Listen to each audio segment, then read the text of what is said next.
somebody like you. I'm falling underwater, no more light, can't get enough. Maybe we're too young to keep this right, don't change it up. We don't need to take this too far. Halo teman-teman, apa kabar? Ketemu lagi sama gue Grady. Dan video kali ini gue lagi nyetir Nissan X-Trail. Ya, ini keren banget. Ini adalah Nissan X-Trail generasi pertama ya, atau kodenya tuh T30. Nah, oke. Mungkin kita cerita-cerita dulu kali ya mengenai Nissan X-Trail. Nah, jadi Nissan X-Trail itu pertama kali ada di dunia gitu ya. Itu sebenarnya tahun 2000. Nah, jadi yang teman-teman lihat ini desainnya itu dari tahun 2000 loh. Karakternya tuh kuat banget. Jadi dia, kalau menurut gue, dia salah satu mobil yang punya karakter yang kuat. Kalau dilihat dari jauh gitu, ya orang nggak bakalan salah nebak kalau ini adalah Nissan X-Trail. Ya paling ketukarnya sama yang T31 aja yang barunya.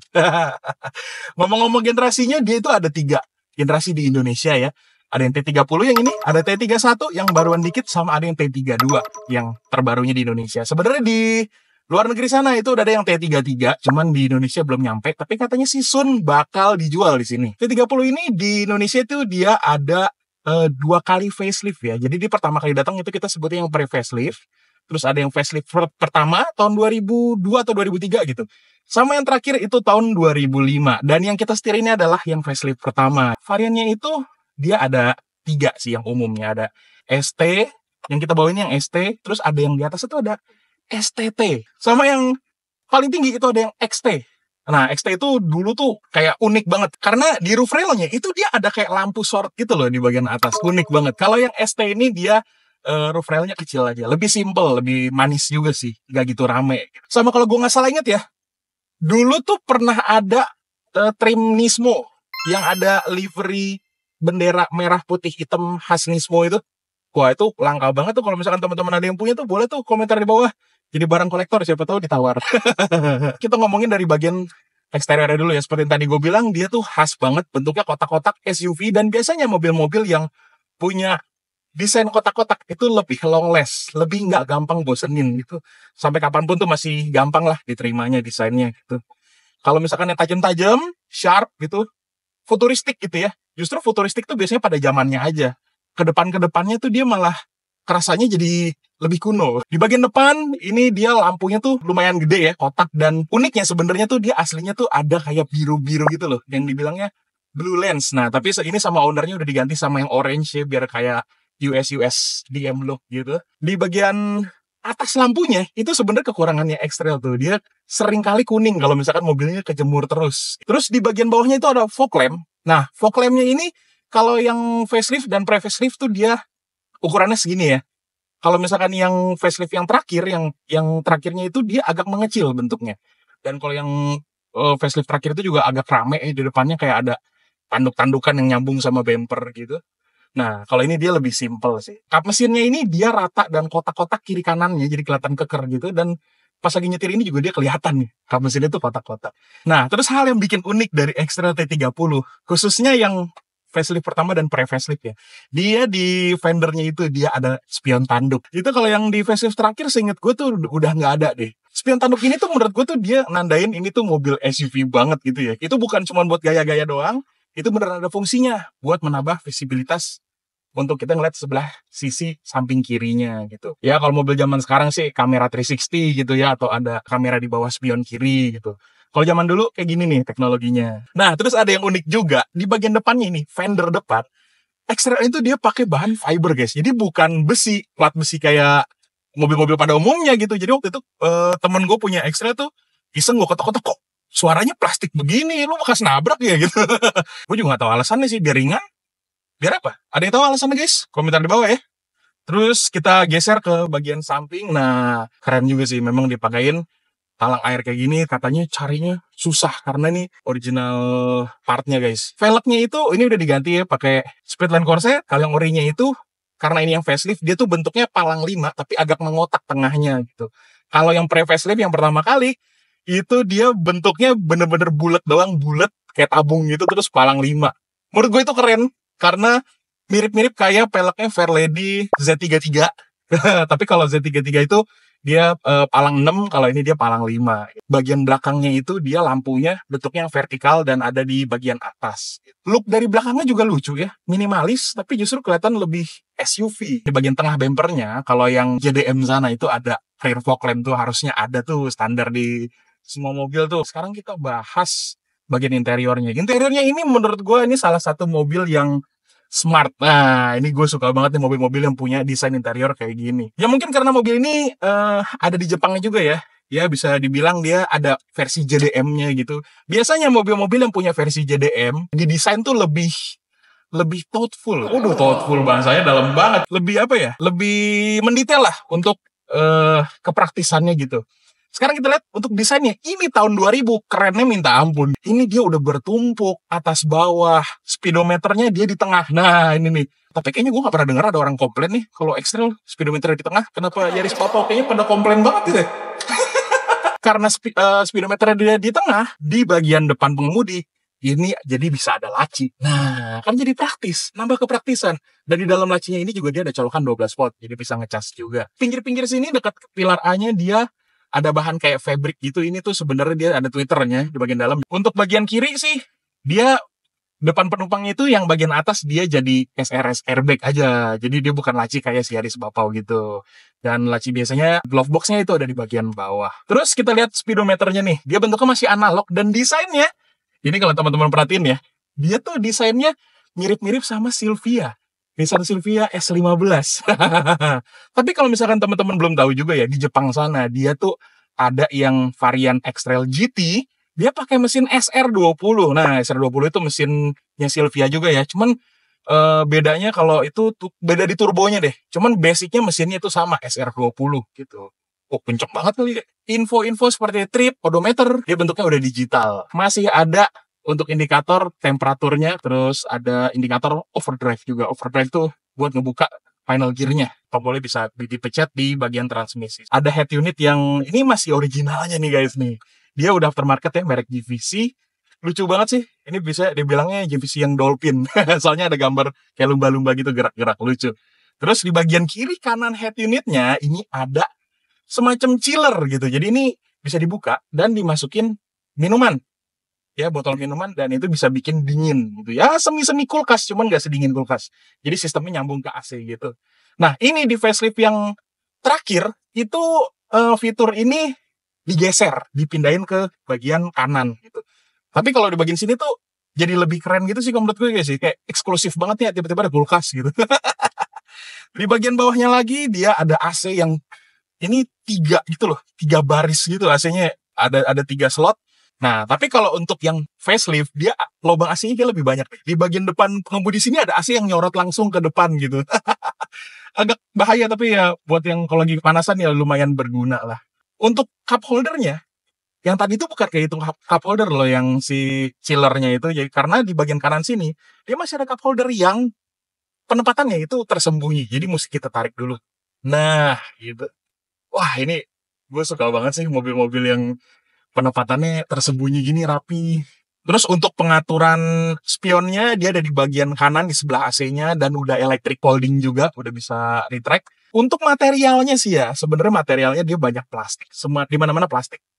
Dan memang kelemahannya mobil-mobil Nissan itu yang plastik, sama kayak mobil di rumah juga Serena C24 itu, dia kalau udah lama dan mobilnya sering dijemur, dia agak bunyi kriet-kriet gitu di kondisi tertentu gitu. Ini nggak kedengeran nih kriet-kriet ya, atau mungkin nggak kejemur kali ya.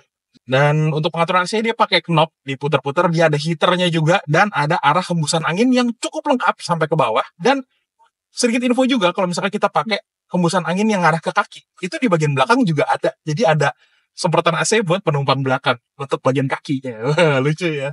Untuk yang versi pre-facelift, digital untuk pengaturan AC-nya. Jadi di sini ada sedikit downgrade ya. Sedikit info juga, kalau misalkan yang pre-facelift itu dia masih CBU buatan Jepang. Kalau misalkan yang ini yang facelift pertama itu udah CKD buatan Indonesia. Karena dulu memang demand-nya nih mobil tinggi banget sih sampai di CKD ya. Di X-Trail yang T32 yang terakhir banget tuh balik jadi CBU lagi loh guys. Setelah sebelumnya tuh CKD. Di bagian bawahnya dia ada asbaknya. Ini ciri khas mobil tahun 2000-an itu ada asbak, dan di sebelahnya masih ada lighter ya. Bener-beneran lighter, bukan colokan 12 volt. Tuas transmisinya dia pakai layout PRN D2 dan Satu, ya dia pakai transmisi masih yang model konvensional, jadi untuk perawatannya dia harusnya lebih gampang dan lebih murah juga kalau misalkan ada perbaikan. Karena yang baru-baru, yang generasi berikutnya itu udah pakai CVT, dan CVT-nya Nissan biasanya terkenal agak agak harus ekstra ya untuk perawatannya. Nah, kursinya juga ini unik nih, karena untuk yang tipe ST ini sebenarnya dia memang bahannya fabric, cuman dulu ini mobil ini pernah di retrim gitu ya. Tapi ini sekarang dibalikin jadi fabric lagi, tapi ini bukan fabric orinya sih. Ini adalah fabric dari CR-V yang AWD. Jadi ini fabric import juga nih. Dan ya gue lebih suka sih mobil yang pakai jok fabric tuh kesana kayak lebih nyaman dan looknya tuh enak gitu. Mobil gue padahal nggak fabric ya.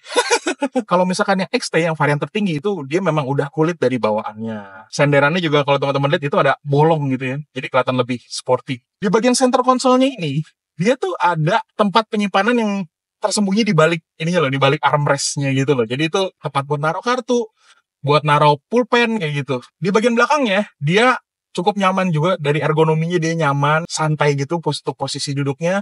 Terus juga ada armrestnya, dan armrestnya bisa dibuka. Di baliknya itu ada kayak tempat storage kecil lah ya buat naruh sesuatu. Praktis kan? Gila sih memang. Itu yang gue bilang kalau mobil-mobil JDM yang ada versi JDM-nya itu biasanya dipikirin untuk praktisannya lebih ekstra. Oke, sekarang kita bahas rasa nyetirnya.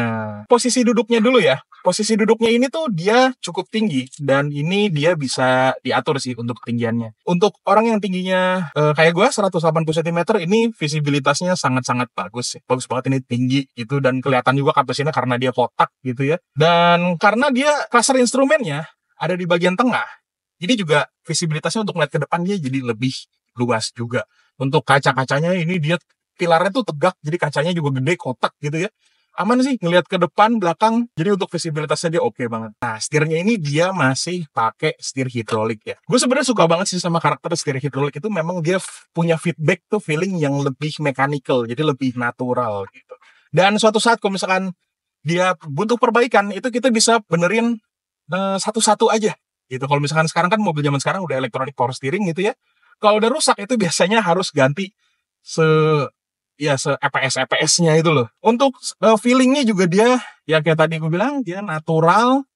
Sebenarnya sih kalau kita ngomongin akurasi, dia nggak gimana-gimana ya. Ini mobil bukan buat yang driving enthusiast banget sebenarnya. Cuman nyaman. Ya ini berasa banget dia tuh arahnya tuh mau bikin mobil yang nyaman ya. Khasnya Nissan. Mobil Nissan biasanya umumnya nyaman-nyaman. Jadi ini tuh setirnya, bobotnya nggak berat-berat banget, tapi berbobot, cukup lah. Cuman untuk pengaturan setirnya, posisinya itu cuman bisa tilt ya. Jadi cuman bisa naik turun segi kaki-kaki. Buat yang pernah nyetir X-Trail pasti tahu banget kalau urusan kaki-kaki itu X-Trail enak banget sih. Dia nyaman banget. Dia itu punya keunikan untuk yang generasi T30 ini, untuk suspensi bagian belakangnya itu McPherson ya kalau gue nggak salah ya. Jadi dia kayak kaki-kaki yang bagian depan. Jadi biasanya mobil-mobil pada umumnya itu untuk shock breaker gitu ya, bagian belakang itu kan misah sama pernya. Nah, kalau ini dia nyambung dan ada arm-armnya juga gitu. Jadi ini mungkin yang bikin mobil ini bisa empuk banget, tapi dia nggak limbung gitu. Cuman memang kalau Nissan itu biasanya terkenal kaki-kakinya ini ya, untuk karet-karetnya tuh gampang getas ya. Tapi untungnya yang gue coba ini dia nggak ada suara sama sekali sih yang gue dengar dari kaki-kakinya.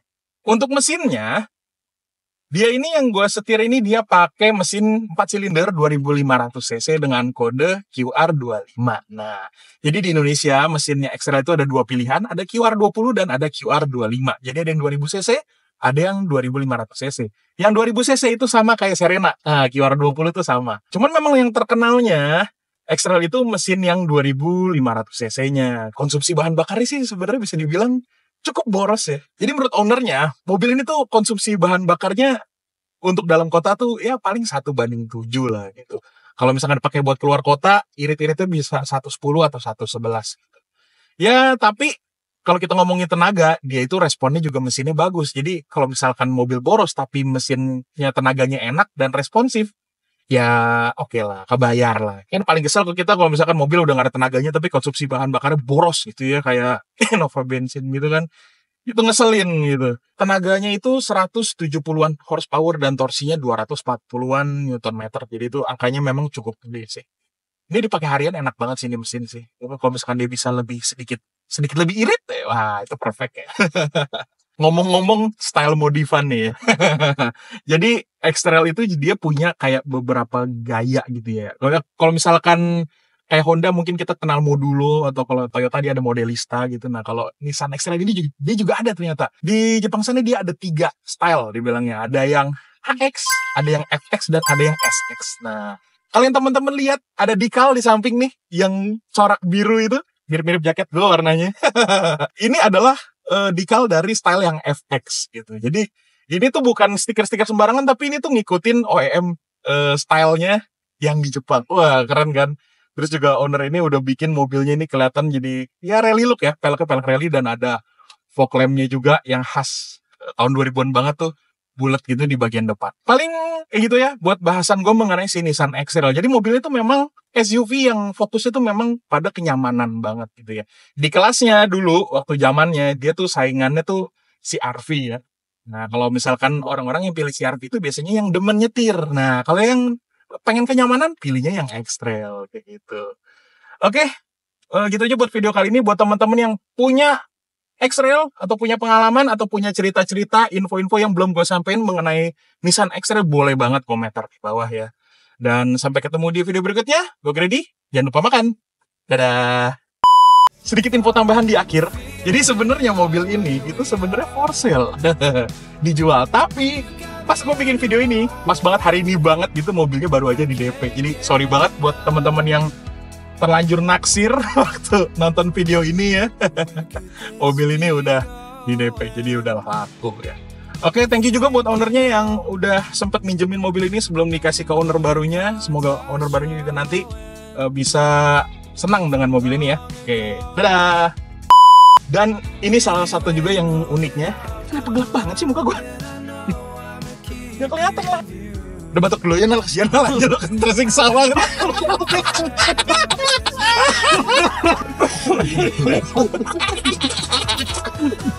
Ditahan sama brutal.